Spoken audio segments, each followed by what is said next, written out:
warahmatullahi wabarakatuh. Alhamdulillah, Sabtu pagi seperti biasa kami di Puskesmas Bontang Utara 2 ada Prokes D ya. Saya Dr. Johnny Satyiwiranti, dokter di Puskesmas Bontang Utara 2. I can't focus on what needs to get done. I'm on notice, open digital run. You think I'm tepid, but I'm misdiagnosed. Cause I'm a stalker, I seen all of your posts. And I'm just tryna play it cool now. But that's not what I wanna do now. And I'm not tryna be with you now, you know. You make it difficult to not overthink.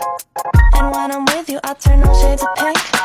Ada kuman dari area kita ke sini, terus kita salaman sama orang, pegang gagang pintu, jadi bisa menyebarkan infeksi. Nah, baiknya seperti apa sih etika batuk? Kenapa kita kok perlu etika batuk? Dok, kan sekarang udah nggak ada COVID lagi. Ini yang pertama, influenza juga mungkin, wah batuk pilek aja ringan, oke ya. Influenza disebarkan lewat droplet.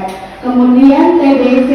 Nah, TBC ini yang butuh pengobatan jangka panjang. Kalau orang bilang asal flek ya, yang pengobatannya bisa sampai 6 bulan.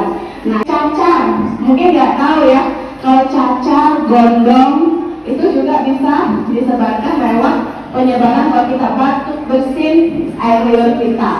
Terus nggak etika batuk juga, nah itu bisa kekurangan juga kita kalau daya tahan tubuhnya lagi nggak bagus.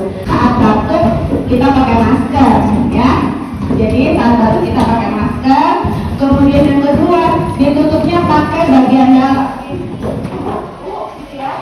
Jadi ditutupnya pakai bagian dalam. Ini kan yang jarang tersentuh oleh orang lain ya. Ya, ditutupnya pakai ini. Kalau batuk ya. Atau kalau mau pakai tisu boleh. Pakai tisu, kemudian tisunya dibuang ke tempat sampah. Kalau ada tempat sampah medis, kalau nggak ada tempat sampah biasa.